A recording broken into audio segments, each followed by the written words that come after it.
না এই যে পানি। চাচা, আপনাকে এত করে বললাম চলুন ভিতরে চলুন, ডাইনিং টেবিলে বসে খাবেন। এখানে বসে কি করে খাবেন আপনি? না গো মা, যেখানে সেখানে বসে খাওয়ার অভ্যাস আমার আছে, এখানেই বেশ আছি। দেখেন, আপনি আমাদের বাড়ির মেহমান, আপনি বাইরে বসে খেলে মানুষ কি বলবে? চলুন ভিতরে বসে খাবেন। না মা, আপনি অনেক ভালো। আল্লাহর কাছে দোয়া করি আল্লাহ আপনাকে সব সময় সুখে রাখুক। আচ্ছা ঠিক আছে, আপনি খান।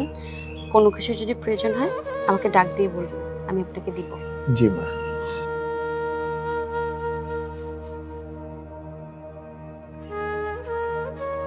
বিসমিল্লাহির রহমানির রহিম।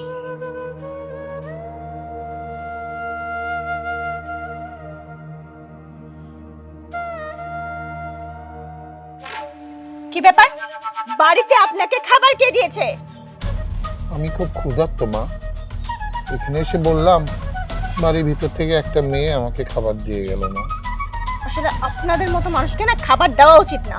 আপনাকে তো দেখে মনে হচ্ছে অসুস্থ কোনো মানুষ না, সুস্থ সবল একজন মানুষ। কাজ করে খেতে পারেন না? ও, চেয়ে চেয়ে খেয়ে না অভ্যাস হয়ে গেছে। আপনাদের মতো মানুষকে যে কি বলবো। রাগ করেন না গো মা, খুব ক্ষুধার জ্বালা সহ্য করতে না পেরেই আপনার এই বাড়ির কাছে এসে আমি বসছি মা। ক্ষুধার জ্বালা সহ্য করতে পারেননি? তাহলে রোজগার করুন। মানুষের দাঁড়ে দাঁড়ে ঘুরে কেন খাবার চাইছেন? আপনাদের মতো এই যে গতরধারী মানুষ, এদেরকে কখনো খাবার দিতে নেই। বেরো যান, বের হয়ে যান। ভাতটা খেয়ে যাই মা। না, আপনার মতো মানুষকে আমি খাবার খেতে দিব না। দরকার পড়লে এই খাবার আমি কুকুরকে খাবো, তারপর আপনাকে না। বের হয়ে যান। দাঁড়ান মা, দাঁড়ান, আমি পানিটা খাই। না, যান, যান বলছি। ঠিক আছে, ঠিক আছে মা।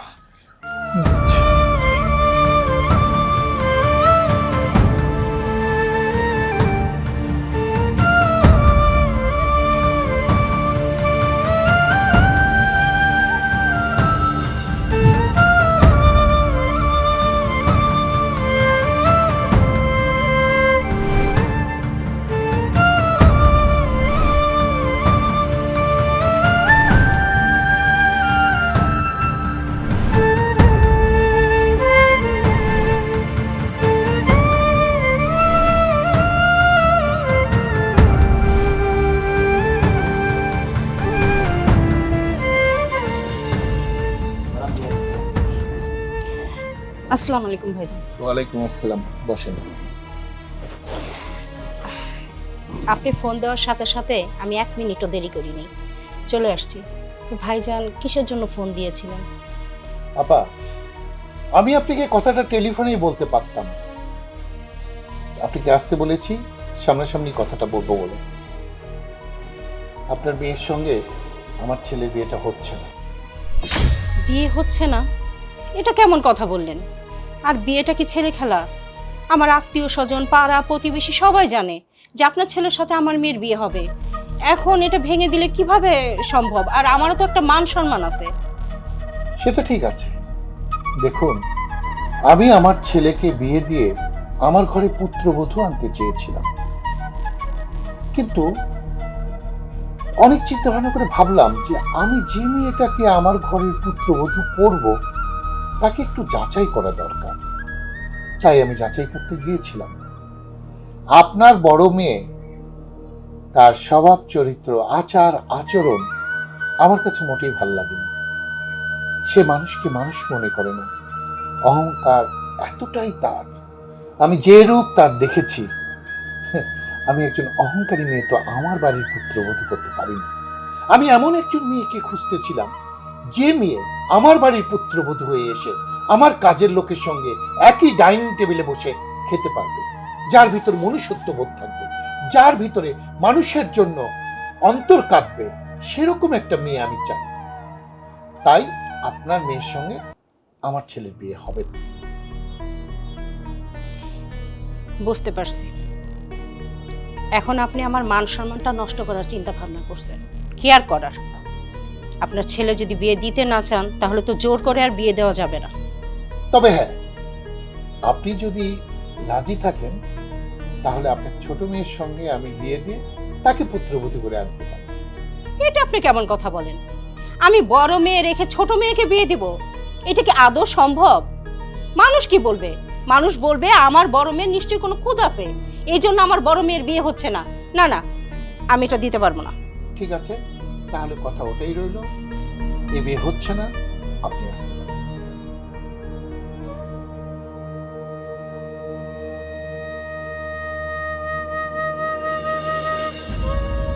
তানহা, তানহা, আসছি মা। তুমি এইভাবে ডাকাডাকি করছো, কোথায় গিয়েছিলে মা? দেখছো কোনো কথা বলে কি? আজকে বাসায় কি কোনো রকম কিছু ঘটছে? বাসায় কি ঘটবে, আমি তো আমার মতো উপরে ছিলাম। কিছুই হয় নাই? কিছু ও, আজকে একজন ভিক্ষুক এসেছিল মা। শরীর স্বাস্থ্য এত ভালো, দেখে মনে হচ্ছে একদম সুস্থ একজন মানুষ। এই মানুষ ভিক্ষে করে। আর তোমার মেয়ে, দরদি মেয়ে, তাকে দেখলাম যে ভাত দিয়ে গেছে ওনাকে। তুমিই বলো, এরকম সুস্থ সবল মানুষ যদি ভিক্ষা করে মানায়? এরা চেয়ে চেয়ে খেয়ে এত অভ্যস্ত হয়ে গেছে, চাওয়া ছাড়া কষ্ট করে কাজ করতে তারা পারে না। আর আল্লাহ তো নিষেধ করেছেন যে এরকম মানুষকে কখনো ভিক্ষে দিতে না। তাই আমি ওনাকে খাবার দিইনি, আমি খাবার নিয়ে নিয়েছিলাম। হয়তোবা তোমাকে এটা নিয়ে কেউ বিচার দিচ্ছে? না, কেউ কোনো বিচার দেয়নি, কিন্তু সকালে তুমি যে কাজটা করছো ভিক্ষুকের সাথে, সেটা তোমার মোটেও উচিত হয়নি। মা, তুমি এগুলো কি বলছো? একজন সুস্থ সবল মানুষ ভিক্ষা করছে, আর আমি তাকে ওভাবে বলতে পারবো না? কেন পারবো না? সে কাজ না করে ভিক্ষা কেন করবে? আমি তো ঠিক কথাই বলেছি, এখানে ভুল কি বলছি? সেই ভিক্ষুকটা কে ছিল তুমি জানো? আমি কি করে জানবো? আমার কি ভিক্ষুককে আমার আত্মীয় স্বজন লাগে নাকি মা? সে তোমার হবু শ্বশুর ছিল। মানে? মানে বুঝতে পারো নাই? তার ছেলের সাথেই তোমার বিয়ে ঠিক হয়েছিল, কিন্তু সে তার ছেলের বউ হিসেবে তোমাকে দেখতে চায়নি। সে একটা মানুষ হিসেবে তোমাকে দেখতে চেয়েছিল এবং ভেবেছিল একটা মানুষ তার ঘরে নেবে। কিন্তু তুমি তার সাথে যে বিহেভিয়ার করছো, তাতে সে মনক্ষুণ্ণ হয়েছে। সে তোমার সাথে তার ছেলের বিয়ে ভেঙে দিছে। এটা মা মা তুমি কি বলতেছো? হুট করে উনি এরকম কেন করতে যাবে? আর এগুলো কোন ধরনের মানে পরীক্ষা হলো মা? এগুলো কোন ধরনের আচরণ? আচ্ছা ঠিক আছে, আমি ওনাকে ফোন করে সরি বলে দিব। সরি বলে কোনো লাভ হবে না। তুমি সরি বলবা আর সে মেনে নিবে। তুমি যে কেমন, সে কি যাচাই বাছাই করে নেয়নি? অবশ্যই সে বুঝে গেছে যে তোমার আচার আচরণটা কেমন। সে সাফ সাফ আমাকে বলে দিয়েছে তোমার সাথে তার ছেলের বিয়ে হবে না। তবে তারপরও সে আরেকটা কথা বলেছে, বিয়ে যদি হয় আমার ছোট মেয়ে শেফার সাথে তার ছেলের বিয়ে হবে। হোয়াট? মা তুমি এগুলো কি বলছো? আমি বড় বোন থাকতে, যেখানে বড় বোনের জন্য সম্বন্ধ এসেছে, সেখানে বড় বোনকে রেখে ছোট বোনকে বিয়ে করাবে ওনার ছেলেকে? আমাকে কি উনি অপমান করছে? সেটা তুমি ভালো বুঝো, আমি এখানে নতুন করে আর কি বলবো। তবে তানহা, এই বিয়েটা ভেঙে যাওয়ার একমাত্র কারণ হচ্ছে তোর অহংকার। তুই নিজে এখনো মানুষ হতে পারলি না, নিজেকে পরিবর্তন করতে পারলি না। হোয়াট? আমি এখানে ভুল কি করেছি? না, আমাকে রেখে আমার ছোট বোন কি? ও, তার মানে এগুলো সবকিছু তোর প্ল্যান ছিল? তুই করেছিস তাই না? আরে তোর যদি ওই ছেলেকে এতই পছন্দ হবে, তাহলে তুই আমাকে বলতি যে তুই বিয়ে করবি, আমি আর কোনো কথা বলতাম না। কিন্তু এভাবে আমাকে অপমান কেন করলি? ভুল ভাবতেছো, আমি তো কোনো কিছু জানি না। ওই লোকটা কে, কোথা থেকে আসছে, সেটা আমি কি করে জানবো? তোর এই ভোলা ভালা মুখের পেছনে না অনেক কিছু লুকিয়ে আছে। ওই যে নিমাই শয়তান বলে, তুই সেম ওরকম একজন পারসন। শোন, তুই যেটা করেছিস না, একদম ভালো করিসনি আমাকে এভাবে অপমান করে। আমিও দেখে নিব যে ওখানে তোর বিয়ে কিভাবে হয়।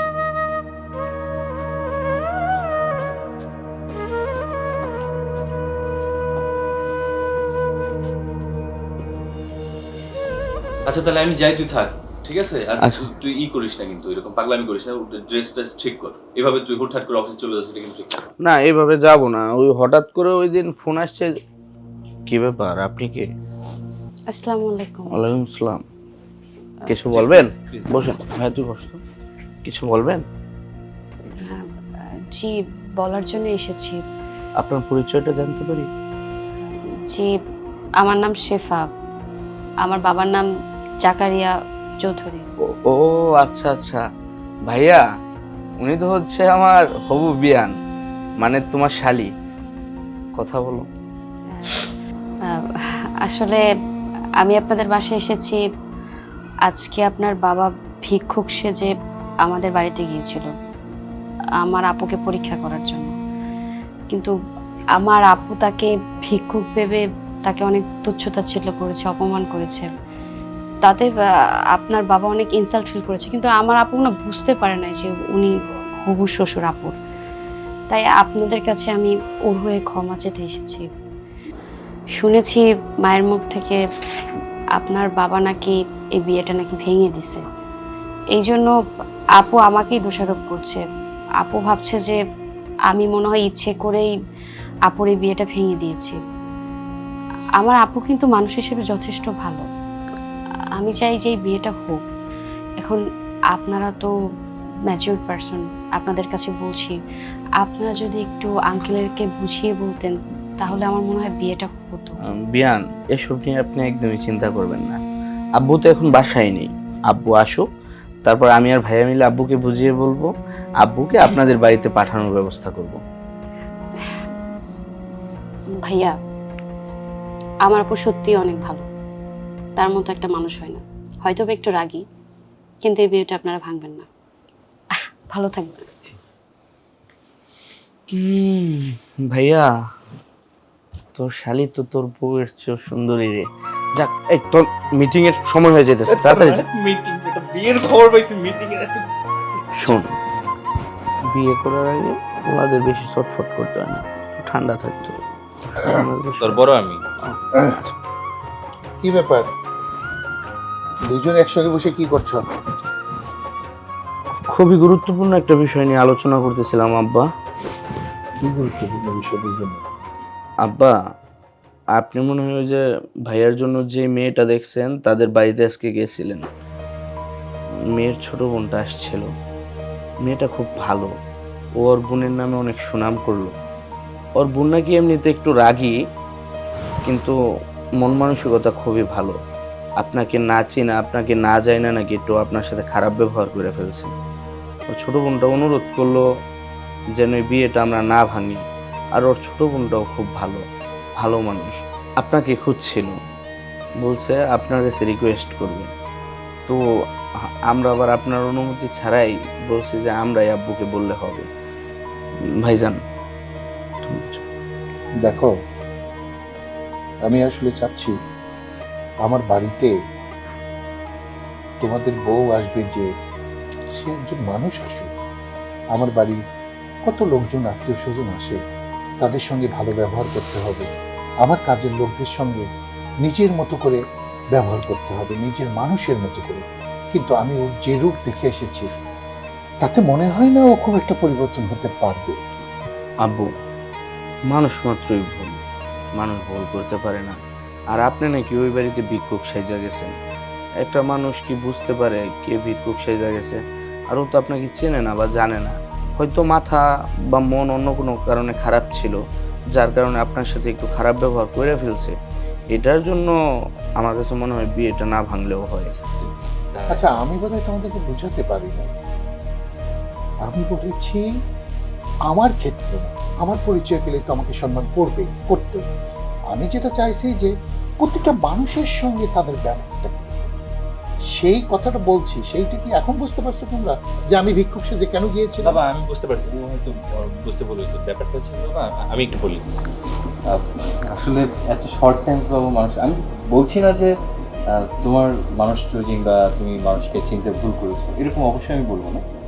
বাট আমার কাছে মনে হচ্ছে বাবা, ওই যে আমরা ফিলোসফারদের কাছে শুনি না যে একটা সব থেকে বড় নাস্তিকটাই ভালো আস্তিক হতে পারে। ওর হয়তো বা ওই পরিবেশটাই ওরকম, ও ভালো একটা পরিবেশ পায়নি। ওকে যদি আমরা সুন্দর মতো গাইড করি বা তোমার যদি একটু শিক্ষা পায়, তাহলে আমার মনে হয় যে ভালো হবে। আর আরেকটা কথা কি আব্বু, ওর ছোট বোনটা কিন্তু একদম মুদ্রার ওপিট, অনেক ভালো ব্যবহার, মানে এত সুন্দর করে আমাদেরকে বুঝায় বলছে, আমরা সব কিছু বুঝতে পারছি। ওরা দুইটা বোন, অনেক পার্থক্য আছে ওদের দুইটা বোনের মধ্যে, মুদ্রার এপিট ওপিট। ওই বোনটাও ভালো। হ্যাঁ, ওর ব্যবহার আমারও খুব পছন্দ হয়েছে, কিন্তু আমি তো ওর মাকে বলেছিলাম যে ছোটটাকেই আমি পুত্রবধূ করব, কিন্তু ওর মা তো রাজি হয়নি। তো বাবা, আমার কিন্তু মেয়েকে পছন্দই হয়েছে। ও আচ্ছা, তুমি যদি পছন্দ করো আর তোমরা যদি ঠিক করতে পারো তো আমার কোনো আপত্তি নাই। ঠিক আছে, চলো আজকেই যাই। আব্বু, আমার একটা আবদার ছিল। আবার কি? ওই ছোট বোনটার আমার খুব পছন্দ হয়েছে। তা তুই তোরই বলা লাগলো? ও আচ্ছা আচ্ছা, চল আর দেরি করবো না। আমার দুই ছেলে যখন রাজি, কেয়া করে গে কাজী। চল ওই দুই মেয়েকে এই বাড়ি পুত্রবধূ করে নিয়ে আসি। আসো আসো আসো। আমি ড্রেসটা চেঞ্জ করে আরে না। নিতাম। দেখ, তুই আমাকে বুঝাস না। আমি তোর বড় আর তুই আমার ছোট, বুঝতে পারছিস? তোর থেকে একটু হলেও জ্ঞান আমার বেশি আছে। আপু, তোমাকে জ্ঞান দিতে আসি। তোমার ওই বাড়িতে বিয়ে ঠিক হয়েছে। আমি মন থেকেই চাই তোমার বিয়েটা হোক। প্রত্যেকটা মেয়ে তো বিয়ের পরে শাড়ি কাপড় পরে, মডার্ন ড্রেস পরে তো আর চলাফেরা করে না। প্রত্যেকটা বাড়ির মানুষই চায় আমার ছেলের বিয়েটা এমন মেয়ের সাথে হোক যার পোশাক আশাক ভালো, চালচলন ভালো, আচার আচরণ ভালো। কিন্তু তুমি যদি অহংকার নিয়ে, দাম্ভিকতা নিয়ে দাঁড়িয়ে থাকো, তাহলে তো তারা তোমাকে ইগনোর করবে। তাই বলছিলাম, অন্ততপক্ষে তুমি তোমার পোশাকটা তো চেঞ্জ করতে পারো। আমার ইচ্ছে, আমি যেরকম ইচ্ছে তেমন পোশাক পরবো। তুই বলার কে? আর তারাই বা বলার কে? আমি তো কোনো অশ্লীল ড্রেস পরে নেই, আমার পুরো শরীর ঢাকা আছে। এমন কিছু আমি পরি নাই যেটাতে আমাকে বাজে লাগছে, তাই না? তোমার কাছে মনে হচ্ছে এই পোশাকটাতে তোমাকে বাজে লাগছে, কিন্তু পোশাকটাতে তোমার অঙ্গ প্রত্যঙ্গ সব কিছুই বোঝা যাচ্ছে। যেটা তোমার চোখে না লাগলেও আমাদের সবার চোখেই লাগে। আর যেহেতু আমরা একটা মুসলমান ঘরের সন্তান, কেন আমরা থ্রি পিস পরবো না? কেন আমরা শালীন পোশাক পরবো না? তুমি পোশাকটা চেঞ্জ করো আপু। আর তাছাড়াও তুমি মানুষের সাথে যেরকম ব্যবহার করো, তাতে তো মানুষ ভেবেই নেয় যে তুমি অনেক অহংকারী।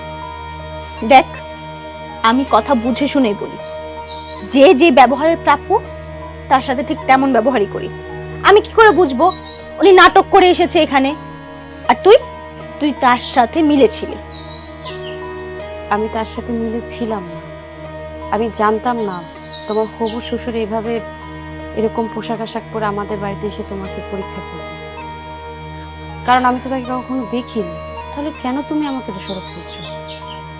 আমি বলি কি, তার ছেলেকে সে বিয়ে করাবে, অবশ্যই সে যাচাই বাছাই করে তার ছেলেকে বিয়ে দিবে। এখন তুমি যদি তোমার পোশাক আশাকটা একটু চেঞ্জ করো, ব্যবহারটা যদি একটু ভালো করো, তাহলে কিন্তু ওই বাড়ির বউ হতে কিন্তু কোনো আপত্তি নেই। তারা এটাই চাচ্ছে। আর তুমি তো মানুষ হিসেবে খারাপ না, সবার সাথে আর খারাপ ব্যবহার করো না। একটু কুল হও যাতে ওই বাড়ির মানুষগুলো তোমাকে অ্যাকসেপ্ট করে নেয়। পারবো না, আর তোর জ্ঞান শুনতে আমি পারবো না। আমার ভালো লাগছে না, চলে যা। আপু, আমার কথা একটু শোনো। একটা মেয়ের এত অহংকার থাকা ভালো না। তুই যাবি এখান থেকে, না জুতা খুলে পিটাবো এখন তোরে? যা।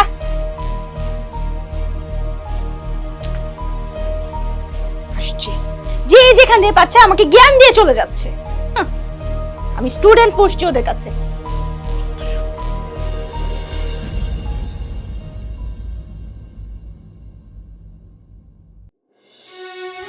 আসসালামু আলাইকুম। ওয়ালাইকুম আসসালাম। আপনি? হ্যাঁ, আসলাম আপনার বাড়িতে। ও, আসেন, ভিতরে আসেন। না, ভিতরে যাব না। এখানে ফাইনাল কথা হবে, তারপরে আমি ভিতরে যাব। ও, কি ফাইনাল কথা? আমি আমার মত দিয়েছি। আপনার দুই মেয়ের সঙ্গে আমার দুই ছেলের বিয়ে দেব। কি বললেন? আপনার দুই ছেলের সাথে আমার দুই মেয়ের বিয়ে? কিন্তু আপনি তো বললেন এ বিয়ে হবে না।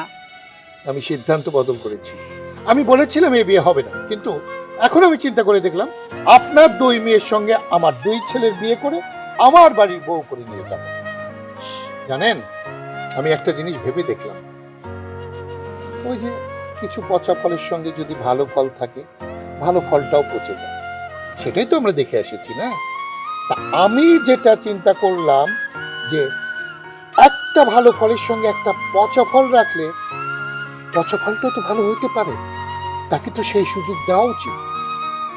আপনার ছোট মেয়ে আমার বাসায় গিয়েছিল আমার দুই ছেলের কাছে, যতক্ষণ ছিল ততক্ষণ সে তার বড় বোনের শুধু প্রশংসাই করেছে, এত প্রশংসা করেছে, ওপরের চাকচিক্যই শুধু বড় বোনের অন্যরকম, কিন্তু মনটা নরম, খুবই ভালো, ওর মতো ভালো বোন হয় না, ওকে টেক কেয়ার করে। এইসব কথা যখন আমার ছেলেদের মুখ থেকে শুনলাম, আমি সত্যি অভিভূত হয়ে গেলাম। এটাও সম্ভব, একটা মানুষ এত ভালো হতে পারে। একটা মানুষ যখন এত ভালো, তার আশেপাশের মানুষগুলো কেন তাকে দেখে ভালো হলো না? হয় পরিবেশ পায়নি, না হলে সে পরিবেশ সৃষ্টি হয়নি। তাই আমি চিন্তা করেছি আমার বাড়িতে সেই পরিবেশ আমি সৃষ্টি করব, এবং সেই লক্ষ্যে আমার দুই ছেলের সঙ্গে একটা বিয়ে দেব। ভাই সাহেব, এত কিছু শোনার পর জানার পর যে আপনি আমার দুই মেয়েকে আপনার দুই ছেলের পুত্রবধূ করে নিতে চাচ্ছেন, এটা আসলে আল্লাহর তরফ থেকে আমার জন্য অশেষ রহমত। আমি খুব খুশি হয়েছি আর কৃতজ্ঞতা বোধ প্রকাশ করতেছি আপনার কাছে। Uncle, I am sorry. আসলে আপনার সাথে ওই রকম আচরণটা করা আমার ঠিক হয়নি। আমি মানুষের পরিস্থিতি, মানুষের অবস্থা না বুঝে অনেক সময় অনেক ধরনের কথা বলে ফেলি। আসলে হয়েছে কি, আমি মায়ের বড় সন্তান, ছোটবেলা থেকে যাই চেয়েছি তাই পেয়েছি, কোনো কিছুর অভাব কখনো পাইনি। বন্ধু বান্ধবের সাথে মিশেছি, আড্ডা দিয়েছি, আমার কাছে ওই লাইফটাই আলাদা ছিল।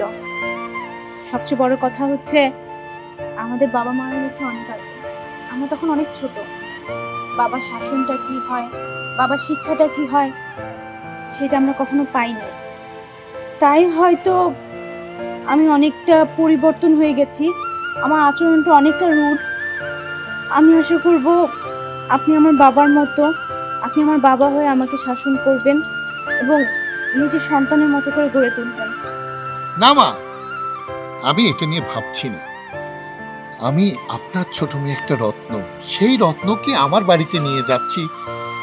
আমার বাড়িতে গেলে আপনার বড় মেয়ে রত্নর পাশে থেকে ও আসল কোহিনূর হয়ে যাবে। শোনেন, আর কথা বাড়াবো না, আগামী শুক্রবার বাদ জুমো মহা ধুমধাম করে এদের বিয়ে দেব। আলহামদুলিল্লাহ। লজ্জা পেয়েছে? এখানে দাঁড়িয়ে থাকবেন, ভিতরে যাবেন না? হ্যাঁ হ্যাঁ, চলেন ভিতরে যাবো। এই চলো ভিতরে চলো। আসেন।